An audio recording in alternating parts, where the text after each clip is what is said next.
Breaking news చూస్తున్నాం. మనమంతా ఒక సామాజిక వర్గం. వారి సంక్షేమమే లక్ష్యంగా పనిచేస్తాం. తక్కువ పెట్టుబడితో భారీ లాభాలు వచ్చేలా చేస్తాం. అంతేకాదు, పెట్టుబడులు పెట్టిన వారికి ఫ్లాట్లు ఇప్పిస్తాం. ఇలా నమ్మకమే పెట్టుబడిగా ధన్వంతరి ఇంటర్నేషనల్ ఫౌండేషన్ భారీ మోసానికి తెగబడింది. ఒకే సామాజిక వర్గానికి చెందిన వారి నుంచి ఏకంగా 514 కోట్లు వసూలు చేశారు ధన్వంతరి ఫౌండేషన్ చైర్మన్ కమలాకర శర్మ.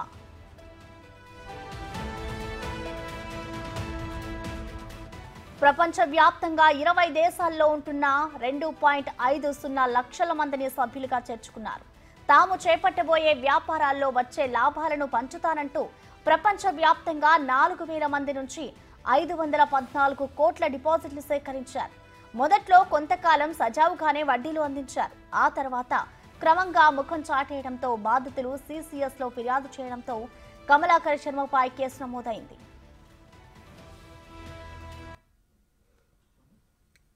బాగా పేరు మోసిన IAS ఆఫీసర్లు, రైల్వే ఆఫీసర్లు వాళ్ళని చేర్చుకున్నారు. మేము వాళ్ళని చూసి ఇదేదో సంస్థ బాగుంది, ఇతను ఒక ధన్వంతరి వాణి అని ఒక పుస్తకం ఒకటి మెయింటైన్ చేసి పబ్లిష్ చేసి దాంట్లో ఇదిగో సామూహిక ఒడుగులు చేస్తున్నాం, సామూహికంగా వ్రతాలు చేస్తున్నాం అని చెప్పేసి ఇవన్నీ చెప్పి అందరి దగ్గర వ్రతాల కోసం అని, అలాగే లైఫ్ మెంబర్షిప్కి ఒకరి దగ్గర 1000 రూపాయలు, ఒకరి దగ్గర 2000 అట్లా వసూలు చేశారు. ఇలా వసూలు చేసి మీకు బ్యాంకు వడ్డీ కంటే ఎక్కువ వడ్డీ ఇస్తాం, మేము రిటైర్ ఉన్నారు కదా మీరు, ఆ డబ్బులు మీ బ్యాంకులో పెట్టుకుంటే వచ్చేది 7% వడ్డీ, మా దగ్గర 14% ఇస్తాం, 13% ఇస్తాం అని చెప్పేసి మాకు నమ్మబులకి ఈ పుస్తకం చూపించి దీంట్లో చేస్తున్న పనులు అవి చూపించి మమ్మల్ని కులం అన్న పేరుతో దీంట్లోకి లాగి ఈ మా దగ్గర ఒకరి దగ్గర 1,00,000 రూపాయలు, ఒకరి దగ్గర 10 లక్షలు, ఒకరి దగ్గర 1 కోటి రూపాయలు, 13 కోట్ల రూపాయలు పెట్టిన వాళ్ళు కూడా ఉన్నారు. ఆయన ప్రాపర్టీస్ అన్నీ ప్రజల దగ్గర నుంచి తీసుకున్నటువంటి ఈ సొమ్మైతే ఏదైతే ఉందో అది తన ఓన్గా తన సొంత డబ్బుగా వాడుకొని అందరికీ ఎవరికి అంటే ఇప్పుడు దీన్ని మోసం అనాలా, లేకపోతే ఆయన చేతగానితనం అనాలా, లేకపోతే ఆయన ఇవ్వలేకపోయినాడు అనాలా, what ever it may be, ఇది ఏంటంటే మా అందరికీ కూడా ఒక అన్యాయం జరిగింది అని మా అందరికీ భావన అన్నమాట. ధన్వంతరి వాణి అయిన ఒక పుస్తకం దిగొచ్చి బ్రాహ్మణులకి ఉచితంగా ఉపనయనం చేస్తున్నాం, పేద బ్రాహ్మణులకి వివాహాలు చేస్తున్నాం, ఆడపిల్లల ఆస్తి చదివిస్తున్నాం అనే మాటలు చెప్పారు. ఆ ధన్వంతరి వాణి పుస్తకం వచ్చింది.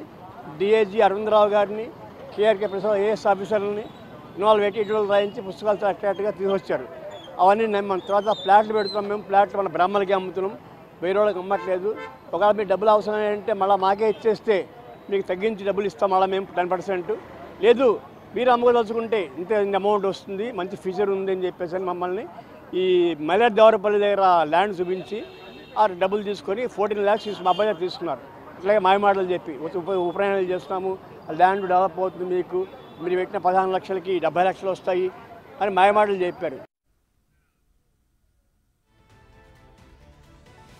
అంబర్పేటలో DFI ఆసుపత్రి, అనకాపల్లి, విశాఖ, గన్నవరం, విజయవాడ, సిద్దిపేట, మిర్జిల్ ప్రాంతాల్లో 450 ఎకరాల భూములు నిందితుల పేరిట ఉన్నట్టు నిర్ధారించారు.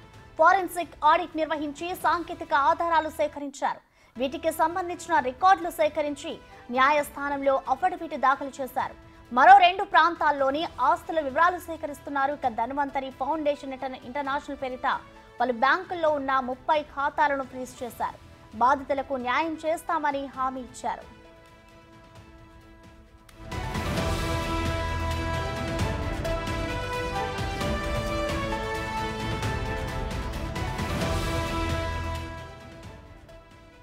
ధన్వంతరి ఇంటర్నేషనల్ ఫౌండేషన్ భారీ మోసానికి తెగబడింది. ఒకే సామాజిక వర్గానికి చెందిన వారి నుంచి ఏకంగా 514 కోట్ల రూపాయలనైతే వసూలు చేశారు ధన్వంతరి ఫౌండేషన్ చైర్మన్ కమలాకర శర్మ. ఇక దీనికి సంబంధించిన కంప్లీట్ డీటెయిల్స్ మా ప్రతినిధి సురేష్ లైవ్ ద్వారా అందిస్తారు.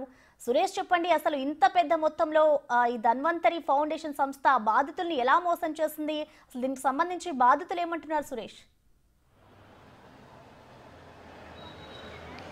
గత కొన్ని సంవత్సరాల నుంచి ధన్వంతరి ఫౌండేషన్ ఇంటర్నేషనల్ అనే పేరుతోని ఒక స్వచ్ఛంద సంస్థని ఏర్పాటు చేసి బ్రాహ్మణ సమాజానికి చెందిన కమ్యూనిటీకి అందరినీ కూడా ఒక దగ్గరికి సేకరించి వారి దగ్గర మెంబర్షిప్ పేరుతో మొదట 1000-2000తో ప్రారంభమైన మెంబర్షిప్తో పాటు ఇక ఫౌండేషన్లో మీ దగ్గర ఉన్న డబ్బులు అదేవిధంగా రిటైర్డ్ అయిన ఎంప్లాయీస్ చాలామంది ఉంటారు కాబట్టి వారందరూ కూడా డబ్బులన్నీ ఇక్కడ డిపాజిట్ చేస్తే బ్యాంకు కంటే డబల్ వడ్డీ మేము చెల్లిస్తాము, నెల నెల ఇంట్రెస్ట్ మీ అకౌంట్లో పడిపోతుందని చెప్పేసి వారికి మాయ మాటలు చెప్పి ఒక్కొక్కరి దగ్గర నుంచి 10 లక్షల నుంచి కోట్ల రూపాయలు కూడా డిపాజిట్ చేసిన చాలామంది ఉన్నారు. ఎందుకంటే దీంట్లో మాజీ డీజీపీలు, మాజీ ఐపీఎస్లు, మాజీ ఐఏఎస్ అధికారులను ఇందులో ధన్వంతరి ఫౌండేషన్లో సభ్యులుగా ఉన్నారు. ఇదంతా సెక్యూరిటీ ఉన్నట్టుంది. మన సామాజిక వర్గానికి చెందిన వారు మాత్రమే ఇందులో కొనుగోలు అమ్మకాలు జరుపుతారు, ఎలాంటి మోసం ఉండదని చెప్పేసి కూడా ముందుగా ఇందులో ఉన్న సభ్యులందరికీ చెప్పి వారిని నమ్మకం కలిగించి వారికి నెల నెల ఇంట్రెస్ట్ కూడా మొదట అందించారు. కానీ ఆ తర్వాత కొద్ది రోజుల నుంచి ఇక్కడ నుండి సేకరించిన డిపాజిట్లు అన్నీ కూడా రియల్ ఎస్టేట్ రంగానికి, వారి వ్యాపారం చేసే రంగానికి మళ్లించి ఇంకా ఇంట్రెస్ట్లు ఆపివేయడం, ఇంట్రెస్ట్లు చెల్లించకపోవడం, తిరిగి డబ్బులు అడిగితే వారికి ఇవ్వకపోవడంతో అందరికీ ఒక్కొక్కరికి అనుమానం రావడంతో ఇక సిసిఎస్ పోలీసులకి 2 నెలల క్రితం బాధితులు ఆశ్రయించారు, ఫిర్యాదు చేశారు. దీనికి సంబంధించి సిసిఎస్ పోలీసులు కేసు నమోదు చేసి కమలాకర్ని అరెస్ట్ కూడా చేశారు. ఆయనను అరెస్ట్ చేసి ఆయన బెయిల్పై మళ్ళీ బయటికి రావడం జరిగింది.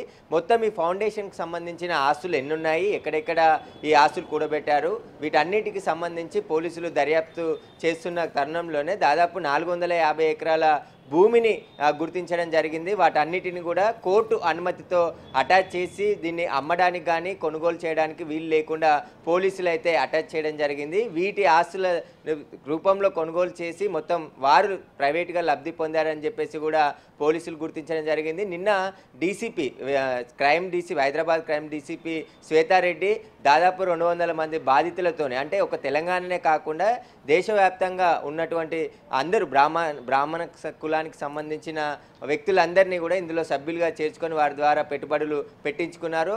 ఆంధ్రప్రదేశ్ నుంచి, తెలంగాణ నుంచి అత్యధికంగా ఉన్నవారు వారందరూ కూడా నిన్న పోలీసులతో సమావేశమై ఎవరెవరు ఎంతెంత పెట్టుబడి పెట్టారు, ఎప్పుడు పెట్టారనే దానిపైన వివరాలన్నీ తీసుకోవడం జరిగింది.